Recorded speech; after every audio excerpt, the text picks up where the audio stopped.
نام نہاد روشن خیالی جو بے حیائی پھیلانے والی ہے اس کا مزید رد کیا جاتا ہے۔ قل اے محبوب آپ فرمائیے للمؤمنین مومنوں سے یغضوا من ابصارہم کہ وہ اپنی نگاہیں نیچی رکھیں۔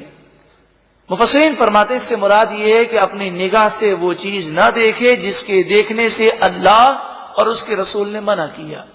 حدیث پاک میں فرمایا بے خیالی میں اگر نامحرم عورت پر نگاہ پڑ جائے، کوئی اگر فوراً اپنی نگاہ کو ہٹا لے، اللہ تعالیٰ اسے ایمان کی مضبوطی عطا فرمائے اور اسے عبادت کی لذت اور سجدوں کی تڑپ عطا فرمائے گا۔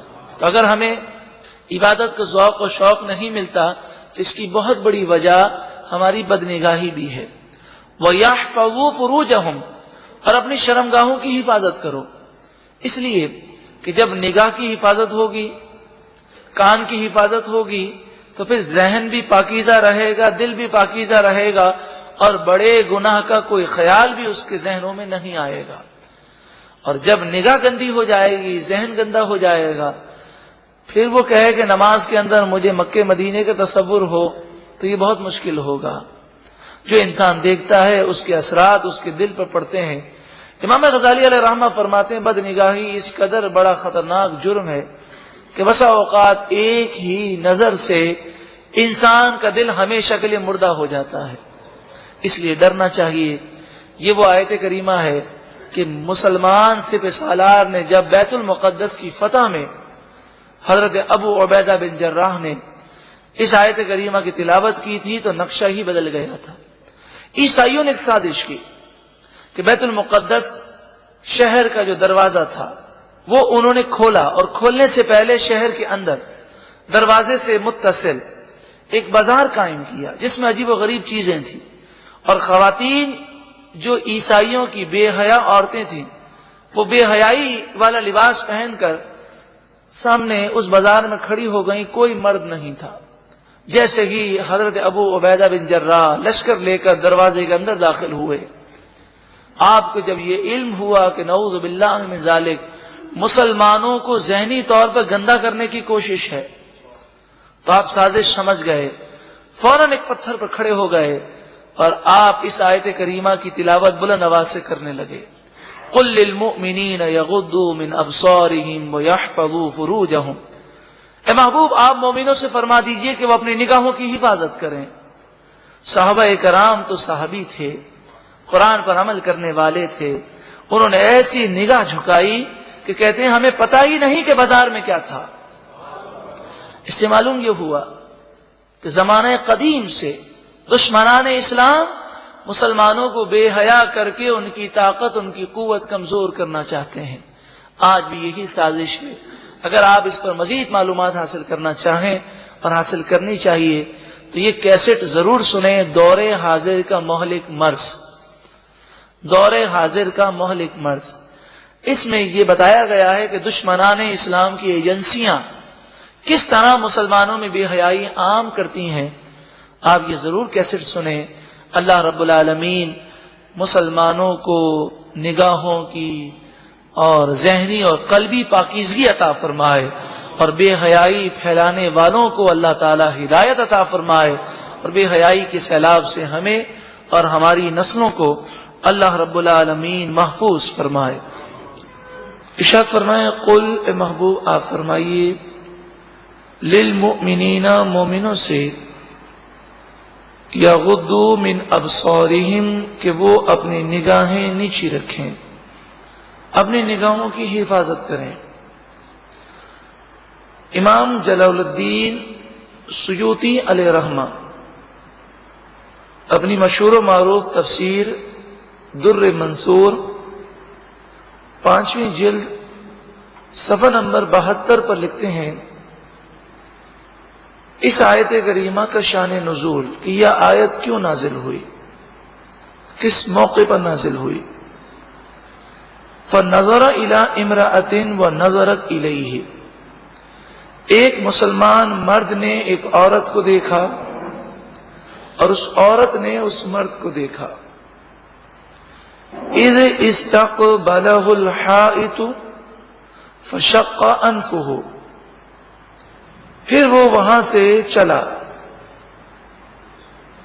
تو اسے غوطہ آیا، یعنی اسے جھونکا آ گیا کہ نہ جانے کیا ہوا کہ دیوار سے جا کر ٹکرا گیا اور اس کی ناک پھٹ گئی، اس سے خون جاری ہو گیا۔ خبیث ناپاک رسول اللہ صلی اللہ علیہ وآلہ مردوں وسلم کے کی لیے، خدمت میں جب وہ حاضر ہوا، والخبیثون للخبیثات، قال رسول اللہ اور صلی گندے اللہ مرد علیہ گندی وآلہ عورتوں وسلم، کے لیے ہیں۔ ھذا سوچو عقوبۃ ذنبک، کیا ہم اپنے آپ نے محبوب فرمایا کریم کہ صلی اللہ علیہ وآلہ وسلم اس کا کی نکاح سزا حضرت ہے۔ عائشہ سے کریں نزل اور وہ کبھی هذه ایسا کام الآیہ، کر سکتی ہیں؟ اس موقع میں پر اسی اللہ باتوں تعالیٰ کا نے رد اس کیا آیت ہے۔ کو نازل فرمایا، والطیبات قل للمؤمنین یغضوا من پاکیزہ ابصارہم، عورتیں پاکیزہ مردوں کے اے لیے، محبوب آپ مومنوں سے فرما دیجیے والطیبون کہ وہ اپنی للطیبات، نگاہیں نیچی رکھیں، اور اور پاکیزہ اگلی مرد آیت میں پاکیزہ فرمایا عورتوں آپ کے لیے۔ مومن عورتوں سے اگر بھی فرما انسان دیجیے کہ وہ پاکیزہ اپنی ہو نگاہوں تو کی اسے حفاظت چاہیے کرے۔ کہ وہ اپنے گھر والوں کو پاکیزہ بنائے۔ اگر حضرت غیر عبداللہ شادی بن شدہ ہے مسعود رضی یہی اللہ فکر تعالی ہو عنہ روایت ایسی کرتے ہیں، عورت سے نکاح کرے کہ جو پورے حدیث کی گھرانے مشہور کو کتاب جنتی گھرانہ بنا الترغیب، دے۔ اولئک صفحہ نمبر مبرؤون 23 مما کتاب یقولون، النکاح۔ یہ قال پاکیزہ رسول لوگ اللہ صلی اللہ ان علیہ تمام وآلہ باتوں سے وسلم، پاک ہیں جو رسول اللہ یہ صلی لوگ اللہ کہتے علیہ ہیں۔ وآلہ وسلم نے لہم ارشاد فرمایا، مغفرۃ، ان کے لیے النظرۃ مغفرت ہے، سہم ورزق مسموم کریم، اور من عزت کی سہام روزی ابلیس، جنت میں ہے۔ بد نگاہی شیطان کے زہر آلود تیروں میں سے ایک تیر ہے، یعنی جس کی نگاہ کی حفاظت نہیں ہوگی اس کے ایمان ضائع ہونے کے بہت زیادہ چانسز ہیں، اس کے دل مردہ ہونے کے چانسز بہت زیادہ ہے، کیونکہ نگاہ کی حفاظت نہ کرنا، بد نگاہی کرنا شیطان کے تیروں میں سے ایک تیر ہے۔ من ترکہا من مخافتی، حدیث قدسی میں فرمایا، اللہ تعالیٰ فرماتا ہے کہ جو میرے خوف کی وجہ سے نگاہوں کی حفاظت کرے، بد نگاہی کو چھوڑ دے، ابدلتہ ایمانا یجد حلاوتہ فی قلبہ، میں اسے ایسا ایمان دوں گا جس کی حلاوت وہ اپنے دل میں پائے گا۔ حضرت ابو امامہ روایت کرتے ہیں، مسند امام احمد بن حنبل 5ویں جلد صفحہ نمبر 264، ما من مسلم ينظر الى محاسن امرأة، اگر کسی مسلمان کی غلطی میں اچانک کسی عورت پر نگاہ پڑ جائے، ثم یغض بصرہ، فوراً وہ اپنی نگاہ کو پھیر لے، نیچی کر لے اور بد نگاہی سے بچ جائے، فوراً وہ اپنی نگاہ کو ہٹا لے، الا احدث اللہ له عبادۃ یجد حلاوتها فی قلبہ، اللہ تعالی اسے وہ عبادت کی توفیق عطا فرمائے گا جس کی لذت وہ اپنے دل میں محسوس کرے گا۔ تو عبادت کا ذوق و شوق بھی نصیب ہوگا اور دل بھی روشن و منور ہوگا جو اپنی نگاہوں کی حفاظت کرے گا۔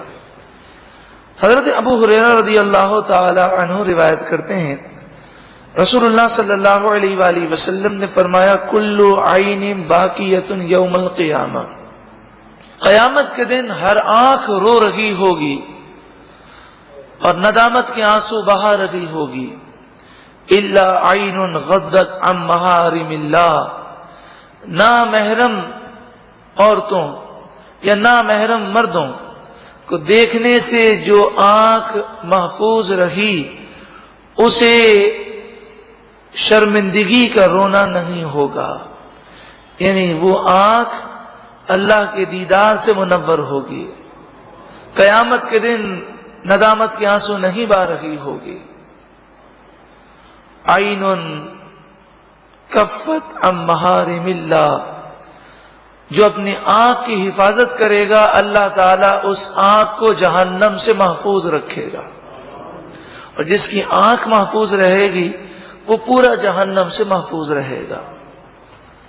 محترم و پیارے بھائیوں، آپ غور کریں کہ نبی اکرم صلی اللہ علیہ وآلہ وسلم کی احادیث طیبہ، قرآن کا فرمان، اس آیت کا شان نزول، یہ سب نام نہاد روشن خیالی کا رد کرتا ہے کہ جس نام نہاد روشن خیالی کا نعرہ لگا کر بے حیائی عام کی جا رہی ہے، اس میں سب سے بنیادی عنصر بدنگاہی ہے۔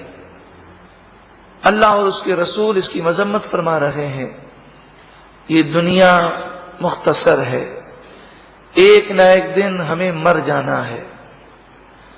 یہ عذر کوئی قابل قبول نہیں کہ معاشرہ گندا ہو گیا۔ صحابہ کرام تبلیغ دین کے لیے پوری دنیا میں گئے، جس معاشرے میں بھی گئے وہ معاشرے سے متاثر نہ ہوئے، ان کی نگاہوں میں حفاظت تھی، ان کی نگاہیں پاکیزہ تھیں، بلکہ جہاں گئے انہوں نے لوگوں کو پاکیزہ بنا دیا۔ حضرت علاء بن زیاد فرماتے ہیں، لا تتبعن بصرک حسن رداء امرأۃ، عورت کو دیکھنا تو دور کی بات ہے، عورت اگر برقعے میں ہے یا اپنے آپ کو پوری چادر میں اس نے ڈھانپا ہوا ہے تو حضرت علاء بن زیاد کہتے ہیں کہ اس عورت کی چادر پر بھی نگاہ مت ڈالو، اس عورت کے برقعے پر بھی نگاہ مت ڈالو، فإن النظر يجعل شبقا في القلب، کہ ایک ہی نظر ہمیشہ کے لیے دل کو مردہ کر دیتی ہے، دل اندھا ہو جاتا ہے۔ تو جب چادر اور برقعے کو دیکھنے سے منع کیا گیا تو بے پردہ عورتوں کو دیکھنا نعوذ باللہ من ذالک۔ ایاکم الجلوس، نبی اکرم صلی اللہ علیہ وآلہ وسلم نے راستے میں بیٹھنے سے منع کیا۔ آپ نے فرمایا کوئی شاہراہ پر اور راستے میں نہ بیٹھے۔ صحابہ کرام علیہم رضوان نے عرض کیا کہ ہمیں بسا اوقات ایسی مجبوری ہوتی ہے کہ کسی کے انتظار کے لیے راستے میں بیٹھنا پڑتا ہے، کبھی دکان ہے تو وہاں سے لوگوں کا گزر بہت زیادہ ہوتا ہے، تو یہ ہمارے لیے بسا اوقات بہت مشکل ہو جاتا ہے۔ تو آپ نے فرمایا کہ پوری کوشش کرو راستے میں نہ بیٹھنے کی، اور مجبوری میں اگر تم راستے میں بیٹھو تو اس کا حق ادا کرو۔ صحابہ کرام نے عرض کی اس کا حق کیا ہے؟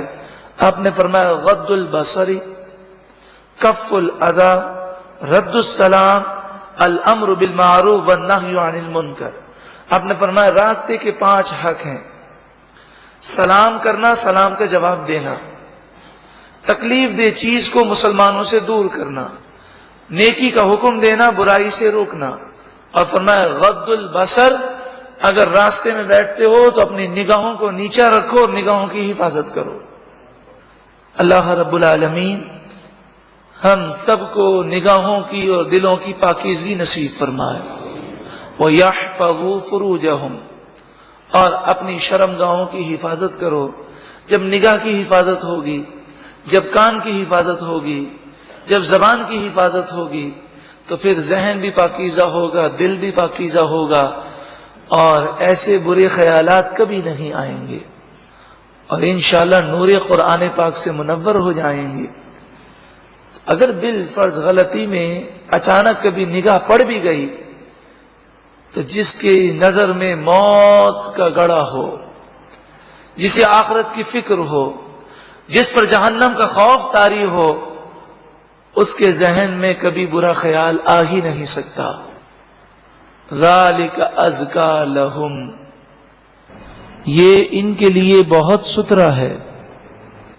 نام نہاد نوشن خیالی کے نام پر بے حیائی جو پھیلائی جاتی ہے اس کا رد ہے کہ دل ستھرا ہوگا آنکھوں کی حفاظت سے۔ ان اللہ خبیر بما یصنعون، بے شک اللہ تعالی خوب خبردار ہے ان تمام کاموں سے جو وہ کرتے ہیں۔